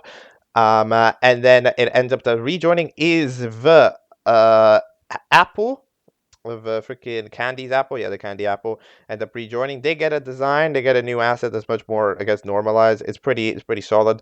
And then the other person joining is Penny, who joins in. I'll be very curious of what the hell Penny's personality is going to be. They seem to be nicer, these two characters that join, so hopefully they can also act as a little bit of the countermeasures to our other cast members, which, as I said, felt very high energy. But yeah, entering BFBD2 into the next episode, we will be having the cool set of characters and stuff. If you remember, last time Grey won, which was like the most nonchalant character possible. So I feel like for this series, you might want to have to fly under the radar. I feel like that's kind of was maybe happening. I feel like we might have to fly under the radar if you want to make it far in a BFBD, you know, because if you're too chaos exposed, pow, pow, pow, you might just get eliminated. So, that's probably, so who's going to be nonchalant? I don't know. Yeah, again, I don't say the energy overall is going to be too high. Uh, I'm on lava lamp for the win. Lava lamp gonna win it all. I'm telling you, bro. I'm a lava lamp believer. Okay, a lava lamp's gonna make it all the way to the very top because yeah, they will. I don't really trust him. I think Penny might be a little bit more the cooler type. The characters, I think the characters that cause chaos are eventually just gonna get out. You know, character just sits kind of low down, doesn't do much to really lose, right? Because like that's the thing about a chill character. When you have these super small challenges, if you do nothing, you're usually safe. You know, like it's either the first to do something or the last to do, or like the first to do something and the first to not do something, and they're getting eliminated. So in general, it's like if you just kind of lay low, somebody will fuck up before you, right? In the more chaos category. So that is why I'm personally choosing to go for a chill character to win. All right. Because yeah, the final two is Gray and Nuke. Those were the two most relaxed characters in the show. I don't know if this is going to be different, especially because I mean it could have viewer voting technically, because now we've got a bit more viewers. I mean we got 22 votes for this, so maybe it'll push it, or the show might just not have viewer. I don't know. That the question is just that I don't know. We will have to discover. I'm going with Lava Lamp for the win, but other than that, I don't really know. That's all that I can really comment on BFBD2. I mean, episode 1 literally released 1 hour ago. I'm getting in very early on it. So, yeah, keep it up. BBL Drizzy. Okay.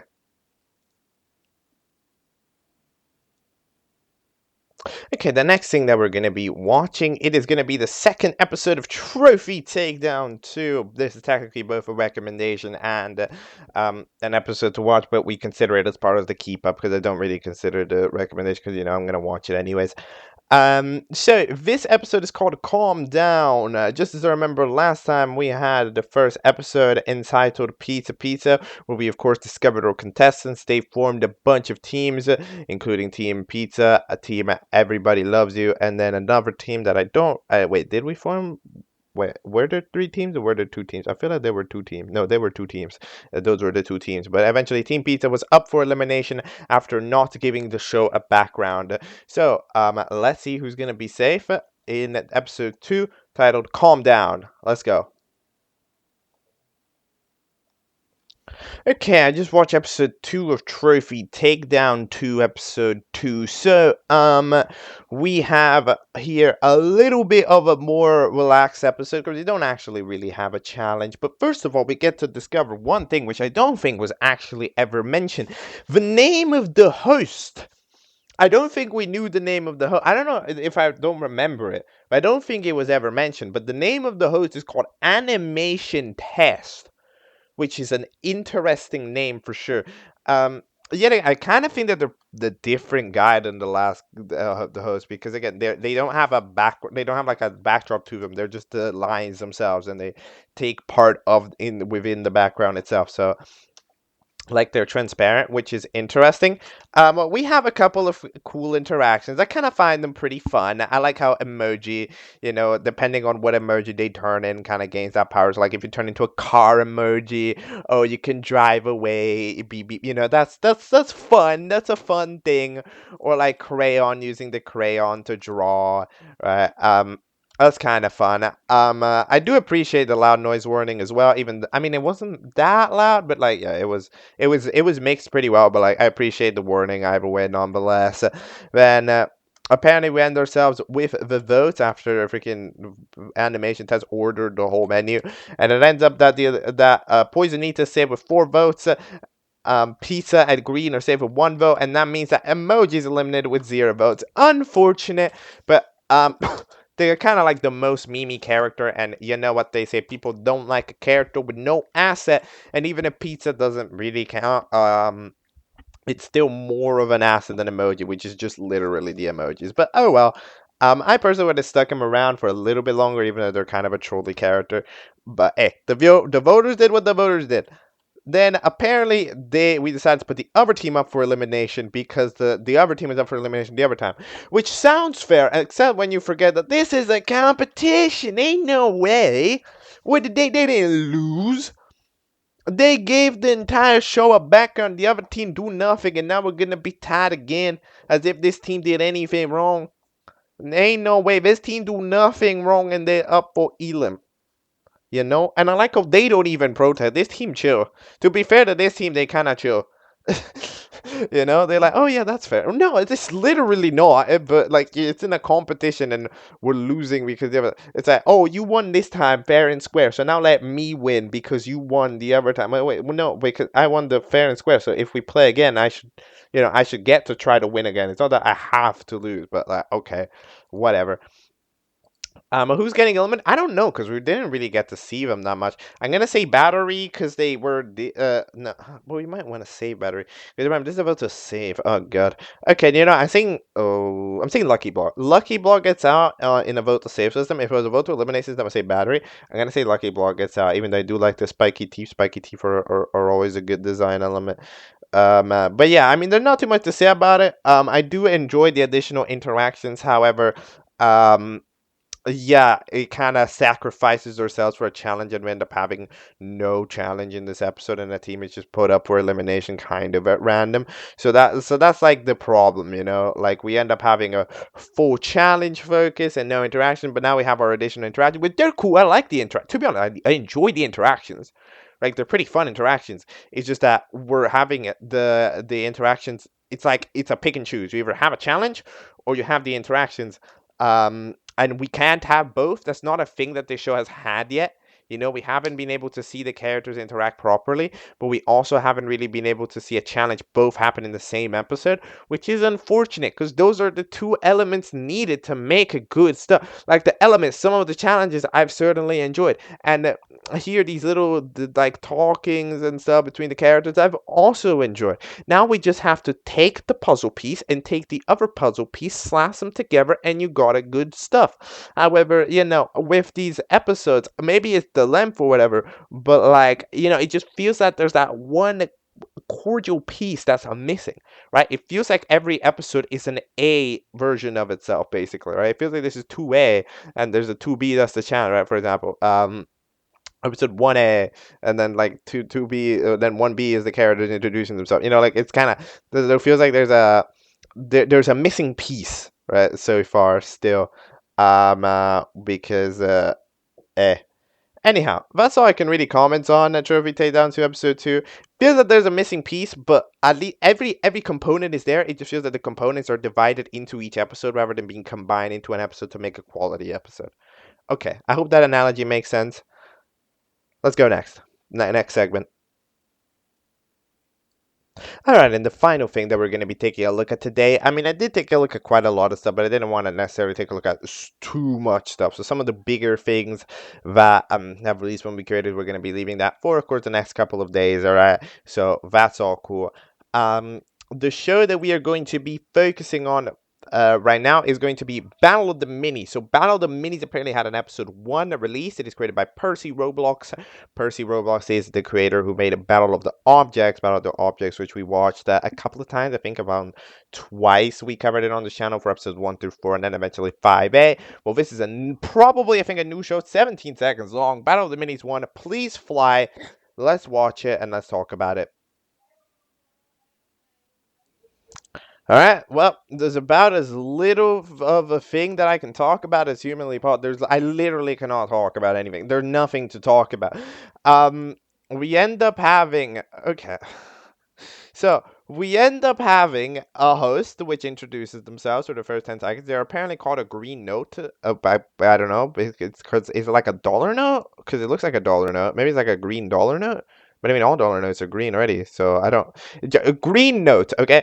And the challenge is to fly. So then, obviously, rectangle traffic cone fella levitates up into the sky, so they win the challenge, right? Incorrect. Everybody's up for elimination, including the orange traffic cone. So they flew, but they apparently flew too hard, and they're still up for elimination, including the other character that we don't get to see, like Lemon Bucket. Freaking, I don't even know what that is. It's like a matchbox or a lollipop, and then the traffic cone again, they're up for elimination. No idea what's gonna be happening. That's kind of that's goofy. I mean, like, obviously, my recommendation is just show something in your show. If you wanna make a joke show, it's fine, but like make a joke show where like there's jokes in it. Make a joke show with the characters present in the show. Like it's not funny if there's nothing there. Like so I don't. I'm not necessarily, but if you don't want to make a joke show, then also add substance to it so that we can see characters interacting and stuff. Understand you want to make a mini. A mini is still 1 minute long, but it's not 17 seconds. It's like, bro, whatever. But I do like the concept of the concept's pretty interesting. The name is actually pretty solid. Battle of the Minis. Especially considering every character has like this mini way that they're drawn. They're drawn super small with like a pretty big brush size for their limbs, which makes them look really small in their asset. So I don't actually dislike the concept. It's just, yeah, you gotta actually do something with it. Okay, that's all. Let's do an outro. Alrighty, and that will be all for today's episode of Object Catchup. Yet again, didn't take a look at too many of like the big things that I could have, because of course I could have taken a look at more stuff, but it's just kind of like I don't want to overshadow much stuff when we got the episode. Again, I'm currently this outro as well as being recorded before I watch BFDI 23, which means that there's a good possibility that I don't know the episode length even. My presumption is that this catch-up probably sits in about an hour and a half, which is roughly where I want to be. Kind of talk about the episode for an hour-ish, and then eventually we get to the actual to these little keep ups that some housekeeping. Let's call today the housekeeping, and then we can get to properly taking a look at the other stuff in due time. All right. There's not too much else to discuss because obviously we haven't watched it.